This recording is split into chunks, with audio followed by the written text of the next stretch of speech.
communications expert, David Cunningham, and he is going to talk to us a little bit about, of course, communication, but specifically, how to be stress-free during this pandemic and kind of techniques for communicating during these challenging times. So, David, thank you so much for joining us today.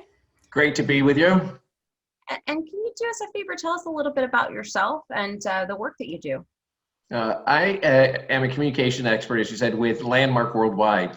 And I've been there now for 35 years doing this work. And we are one of the world's leading personal and professional training development companies. We work with over 2.5 million people now around the world and really empowering them in what's possible, new possibilities for their life and their living. So it's been extraordinary work now for 35 years.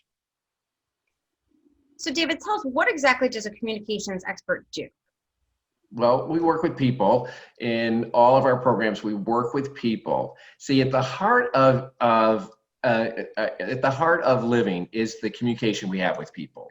At the end of a day, whether you loved your day or not was not a matter of what you did. It was a matter of the conversations you had with people. You know, if you and I go skiing in the Alps and we argue all day, we hate the day.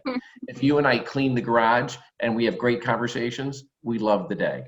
So the real heart of what it is to be human and the quality of our lives is given by the conversations that we have with people. So given that, to empower people to have conversations which are authentic, which are real, which make a difference, which create new possibilities, which empower each other, that is essential to our living. So over your, 35 years, that's a long time to be working in this field. I feel like I can't even do anything for 35 minutes, much less 35 years. I know. I know it's probably longer than you were alive, actually, right? So there you go. Yes, actually, yeah. You got me by a few years. So what would you say during that time have you seen to be one of the most, I'd say one of the biggest challenges with communication among people? One of the biggest challenges with people is to relating to each other's views as views. People say things like, that guy's a jerk, or this is a good job. Whatever they say, it's a view of life. But nobody remembers that it's a view of life. They think it's the truth about life. They relate to it as the truth about life. So the biggest challenge is to relate to what you say and what the other person says, not as the truth about life, but as a view of life. See, if you speak to me and you say, hey, this is a good place to live, and I go, hey, it's a terrible place to live, and then we get in an argument, versus, no, you have a view that it's a great place to live. I have a different view. Neither view is right, because they're both views. So the biggest challenge is to remember that nobody's view of life is the truth about life. We each have our views. They don't need to match. We don't need to have the same views. I can appreciate your view as your view. And if I do that, that lets you appreciate my view as my view without worrying about which is the right one or the wrong one. But what happens then when people start using data to support their views? So I'm thinking specifically, let's just use the example of it's a great place to live, for example. And, let's say people pull out crime rates and, school, cost of housing. Right. Costs, what if people start pulling those out? Now, how do you still respect someone's view when they've got all this data now to support, or I've got all this data to support my view? Facts are never the source of an argument. Views about those facts are the source of every argument. Facts are facts. There's nothing to argue about. Now the question is, what's our view of those, or what are we going to do about those, or what's our response to those? That's a different matter. So I, for one, always want the facts in a conversation. Anybody who has the facts of a conversation is really contributing to the conversation because it's based in what's so. Right. But that'll never be the source of the argument, if there is one.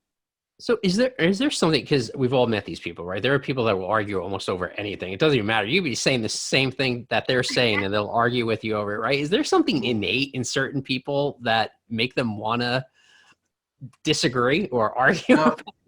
No, Brian and Nicola, it's not innate in people. It is in what it is to be human these days. See, our work at Landmark is about what it is to be a human being. Mhm. That's what makes our work very unique. Market data just did a research on us and said, what has us be unique is we're not about what you know, and we're not about usual concepts and theories about living. We're about being human. So if you really examine that carefully, it's not about something's innate.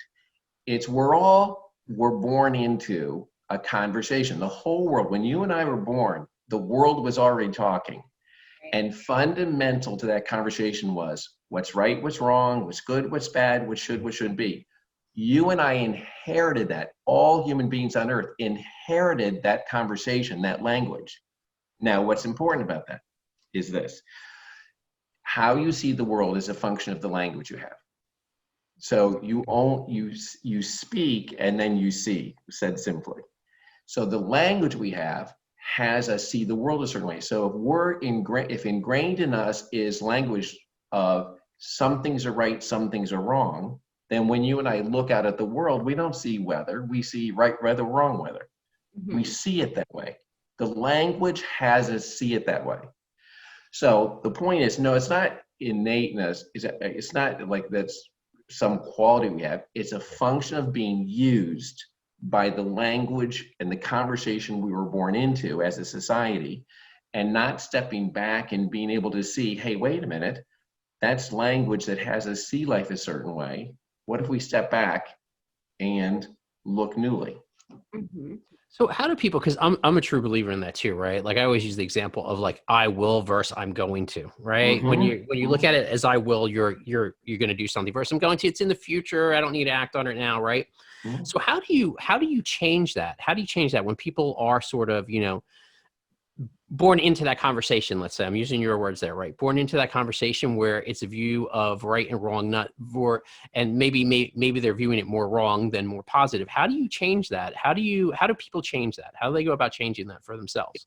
It's by being able to do what we call drawing distinctions, distinguish between. So one of the things to distinguish between, for instance, is the distinction between what actually happens in life and our interpretation or story about what happens. In other words, if somebody steals my car and I have an interpretation that I got violated, I'll be angry. If somebody steals my car and I have an interpretation going, good, I get to collect the insurance, I'll be gleeful. So what's important to notice is there is always what happens in life. And then there's separate from that, and really separate and distinct from that is our interpretation of that, which is all comprised in conversations and language. And what gives 99% of our experience of life is not what happened, it's our interpretation of it. So to answer your question, when people can actually see that for themselves, they distinguish between what happens and what we say about what happens, for instance. Or they distinguish between what exists only in speaking, but not in the world. For instance, you wake up in the morning and you'll look out the window and you'll immediately have a thought, good weather or bad weather. But if you go examine the weather, there's no good or bad in it. There's just a certain amount of moisture, a certain amount of Certain amount of fact. Exactly. Exactly. So if people can actually, so what you do about that, to answer your question, is to distinguish between what's actually happening and what we say about what's happening. And that distinction itself is fundamental and frees people up from the usual traps they get into about their views of life that disempower them or cause arguments. So this is really, this is timely. Let's talk more about, we talked about two different opinions, and, I think now more than ever, we're seeing a lot of people with a lot of different opinions, whether, with everything that's going on here, in the US, and let's, talk specifically about the pandemic. And one of the things that, I know you're focusing on is not getting stressed out with, and what I read, and explain to me a little bit about this, don't make people wrong. So what does this mean? How are we dealing with this? How are people dealing with this? How should we be dealing with this when it comes to communication? And what does that mean, don't make people wrong?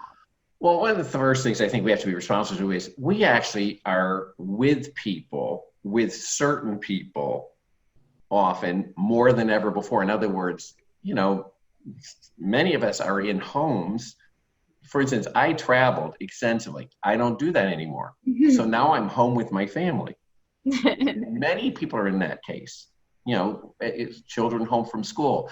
Mhm. So one of the first things for us to acknowledge is, hey, we're right in our homes with people, the same people, day after day, more than we ever were before, many of us. Now, so to be sensitive to that, guess what? The usual things that would cause tension are going to be elevated. So that's the first thing to be responsible for. Hey, before I used to get to leave for the day and come home in the evening. Okay, I'm here all day now. So the things that I used to be able to walk away from, I can't do anymore. We're here together. And if it's going to cause tension before, it certainly is going to be there now. Then that's the first thing to be responsible for. And if we just have compassion for each other about that, just have compassion, that's like a new situation. And have compassion for me that I might get more irritated, compassion for whoever my family is, that they'll get more irritated. No problem. Compassion. That's number one. But then number two about what you said is again, back to that conversation for wrong. Here's what we have to acknowledge. Nobody's ever wrong. And nobody's ever right. Why? It's impossible. Why? Because it's all made up. Right and wrong are constructs of language. They were constructs of language that were invented at some point and were useful in the world for some reason to organize things. But we have to remember they're made up constructs. So for me, as a guiding principle, listen, I am never, and the other person is never wrong. Okay, that's good news. The bad news is we're never right either. We're saying what we're saying when we're saying it. And now the question is, I like a different question. I don't like the question, who's right, who's wrong.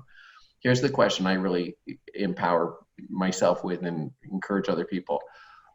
What is important to you that you're saying that? What's really important? What is real, like what matters to you? Oh, you just said, hey, can I turn the music down? Okay, now we can argue about whether I have a right to loud music or how, whose radio it is and who played the music the last time. Okay, we could argue about that for a few centuries. Or I could find out what matters to you that you just asked me to turn the music down. What's important to you? What are you concerned for that would have you ask me that in the first place? Mm-hmm. And if I ask myself that question and I don't worry about, do you have a right or am I right or are you wrong? But hey, what is important to us here? Boy, does that leave us connected and able to work things out. All right. Now, I don't want to get political, all right? Mm-hmm. I feel like this is very important to discuss how different groups should be communicating, with some of the skills that you kind of help others to develop. I mean, what do you think any side of anything could be doing a little bit better to communicate their points? Because there are things that I don't agree with, and there are people who don't agree with me. I mean, let's just break it down to even a personal level. And that's, to me, that's always been okay. We don't have to agree. But I feel like communication has totally gone. Families, people, brothers and sisters are arguing over politics and world events in a way that they didn't before. Yeah. So what do we do? What do we do then? I'm going to repeat two things, then add a third. Okay. So first is base it in facts. Know facts, right? Know the facts, right? You want to always be based in facts. Know the facts. So, because most of the disagreements are based in views about those facts. Mm-hmm. Number two is separate out what actually is happening from any interpretation or view of what's happening. That I already said. But now let me add a third one, which is this. A question that really is important is what works. Now, that's not a question people usually ask. They ask, what should happen, what shouldn't happen. Mm-hmm. That gets us back into our views of life. There's a question you can ask simply, what's going to work here? Hey, if I plug my computer in, it works. If I don't plug it in, it doesn't work. That's literally a very basic thing. What has life work? So that's a question that people don't usually ask. Because again, Brian, we were born into a culture that asked different questions. What should you do? What shouldn't you do? Right. All right, that question doesn't get us very far. It gets us into arguments. The question is, what actually works? What actually is possible?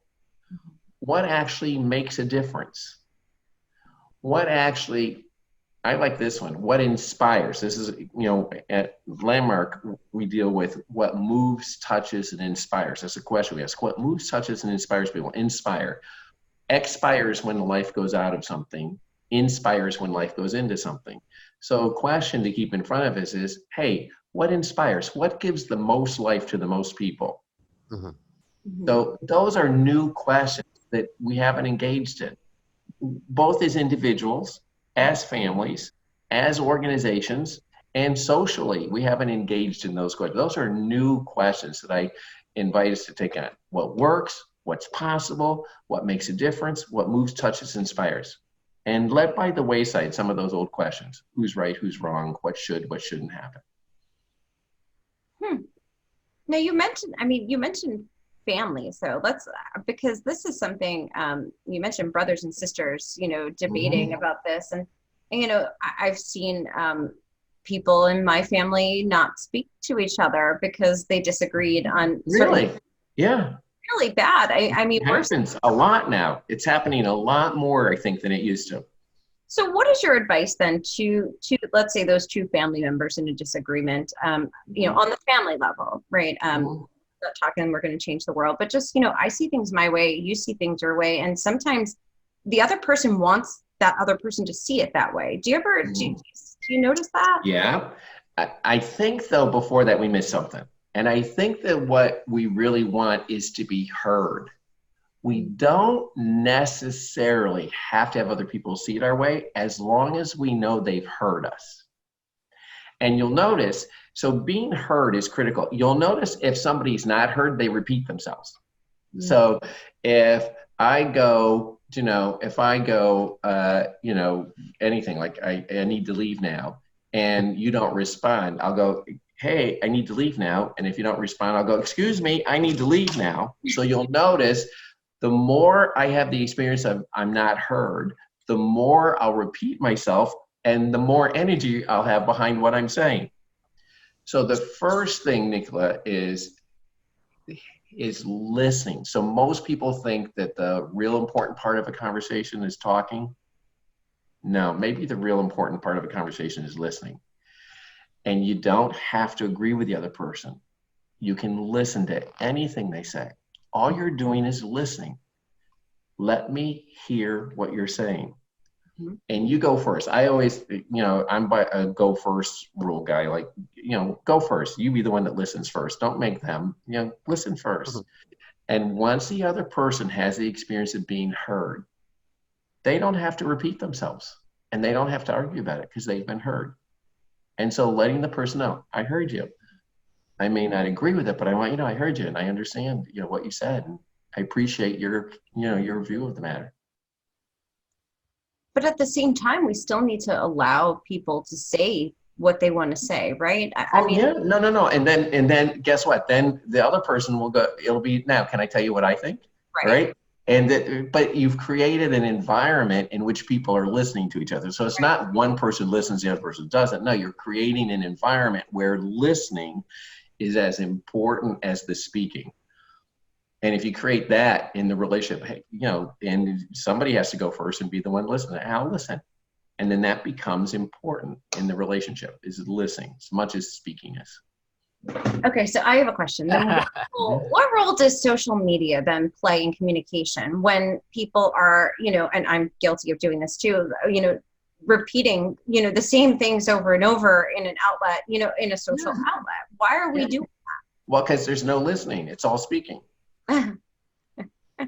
And the other thing is because when you're in the social media, when one person speaks, it's not in person. It's not like you and I and Brian here talking now. If, let's suppose Brian said something to me now and I didn't quite understand. I go, Brian, what do you mean? Or what are you saying? Right. On social media, you don't do that. You get it in, in text form, and then you read it, and then everybody interprets it however they do.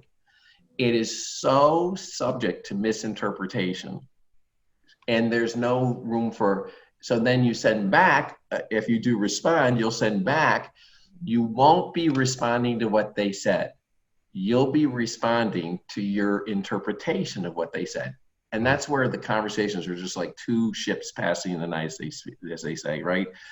So the whole problem with social media in that regard is that it's all talking and it's not in person. So there's no listening, and it's completely subject to misinterpretation. And if I misinterpret what you say in the first place, and I don't respond to you, I respond to what I think you said, the conversation is just going way down the tubes really fast. Right. Isn't that what emojis are for? Yeah, right. I'm always like, when I say something jokingly, I'm always like, okay, let me put a smiley face here so people Exactly. They help, don't they? Right. Right. Because some people don't realize it's joking or it's in jest, or I don't really, I'm messing around here. Yeah. Well, that's another thing is I think that all of us, especially in the situation we're in, can bringing humor and relatedness things, lighten things up a bit. It really is important. Even in our most personal relationships, everything doesn't have to be a federal case. I don't mean make a joke out of things that aren't funny. I really clearly don't mean that. But to lessen the significance of things, to bring the kind of humor to it where it's appropriate, makes a big difference, Brian. Mm-hmm. Absolutely. Mm-hmm. David, can you leave the audience with some practical tips that they can, some tips, give us something that we can do right now to kind of, I know we've got some listening to do and some interpreting to do, but what are some other things we can do right now that can kind of improve the communication in this sometimes volatile environment we're living in everywhere, I'll give you a couple tips right away. Especially if you're having a tension with somebody, if the relationship, if there's something, just not pleasant in the relationship, take out a piece of paper real quick, draw a line down the middle from top to bottom. And on the left-hand column, just write facts. Like, what did this person say? What actually happened? Oh, they were 5 minutes late to dinner. That's what happened. On the other column, the right column, write story. They don't respect me. They don't think I'm important. Separate what happens. Oh, my boss just said a fact. My boss just said he's not satisfied or she's not satisfied with what I wrote. That's what happened. They actually said that. Oh, story. They don't appreciate me. I'm not valued. So first real tip is and you can do it just on a piece of paper. No kidding. Separate facts, what happens, from our story about what happens. And remember that 99% of all upset is given by the story, not what actually happened. That's number one, okay? Number two, I think is a real tip is that question. As you're listening to people, practice listening and listen for not so much the content of what they're saying, but what do they care about? What's important to them? And while I'm listening to people, I'll ask myself that question. Hey, what's important to this person? That this person just, this total stranger just yelled at me about where I parked. Mm-hmm. Okay, now I can argue that for days about was I justified where I parked or not? All right, or I could go, what's important to that person that has them so upset about where I parked? Something matters to them. I wonder what matters to them. And that right there will connect me with that human being. I'll see we got to see the human being over there. We've kind of gotten, objects over there. There's, 7 billion of them out there. And we forget, no, there's a human being over there that's upset about where I parked, or there's a human being over there that has a different political view than I do. It's a human being though. So remembering that, I think, is really key. I love that. Thank you so much, David. This was a wonderful conversation. And I'm really, I'd love to have you on again to talk more about families and parenting. So I think that's a whole different show. We could have a fun show on that. That'd be great. Wouldn't that be great? Yeah, good. But in the meantime, please let everybody know where they can learn more about you and your company and your amazing work. It's very simple. It's the website is www.landmarkworldwide.com. And we have just, we're around the world. We have programs in over 20 countries out there in many languages, where we've really worked hard to be accessible to people. So we have a lot to offer. So just check out that website, and you'll see conversations you can have right there on the website, or how to find out more information if you like. So landmarkworldwide.com, and it's a privilege. Awesome. Thanks, David. Thank you, David. Thank you.